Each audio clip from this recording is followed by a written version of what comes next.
Bermuda triangle এটি পৃথিবীর অন্যতম বিখ্যাত রহস্যময় স্থান হিসেবে পরিচিত।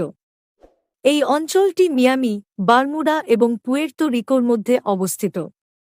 অনেক জাহাজ এবং বিমান এই অঞ্চলে নিখোঁজ হয়ে গেছে এবং তাদের কোন চিহ্ন পাওয়া যায়। বিজ্ঞানীরা এবং অনুসন্ধানকারীরা বিভিন্ন তত্ত্ব দিয়েছেন, যেমন প্রকৃতির বিপর্যয়, পরিমিতি ত্রুটি বা ভৌতিক কার্যকলাপ, কিন্তু এর সঠিক কারণ এখনও অজানা। মেরি সেলেস্ট একটি ব্রিগেন্টাইন জাহাজ ছিল যা 1872 সালে আটলান্টিক সাগরে নিখোঁজ হয়েছিল।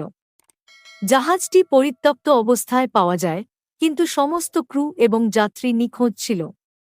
জাহাজটি ছিল সম্পূর্ণ সুস্থ অবস্থায় এবং এর পণ্য ছিল অক্ষত। এটি এখনও একটি অমীমাংসিত রহস্য। প্লেটো নামের একজন গ্রিক দার্শনিক প্রথমবারের মতো আটলান্টিসের কথা উল্লেখ করেছিলেন।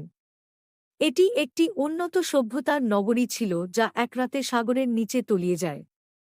যদিও এর সঠিক অবস্থান বা অস্তিত্ব নিয়ে বিতর্ক আছে, অনেকেই মনে করেন যে এটি আটলান্টিক সাগরের নিচে কোথাও অবস্থান করছে। 1974 সালে এসএস ওরাং মেডান নামক একটি জাহাজ থেকে সহায়তার জন্য একটি বার্তা পাঠানো হয়েছিল, যেখানে বলা হয়েছিল যে সমস্ত ক্রু সদস্য মারা গেছেন।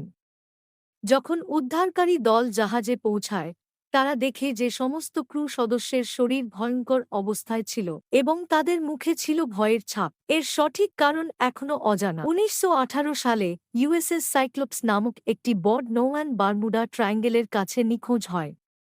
এর সাথে 309 জন ক্রু সদস্য এবং যাত্রী ছিল, এবং এটি ছিল মার্কিন যুক্তরাষ্ট্রের নৌবাহিনীর ইতিহাসে সবচেয়ে বড় একক ক্ষতি। জাহাজের কোন চিহ্ন আজ পর্যন্ত পাওয়া যায়নি, জানায় যে সমুদ্রের নিচে অনেক রহস্য এবং বিপদ লুকিয়ে থাকতে পারে। আটলান্টিক সাগরের এইসব রহস্যময় কাহিনী আমাদের কৌতূহল এবং কল্পনাকে জাগিয়ে তোলে।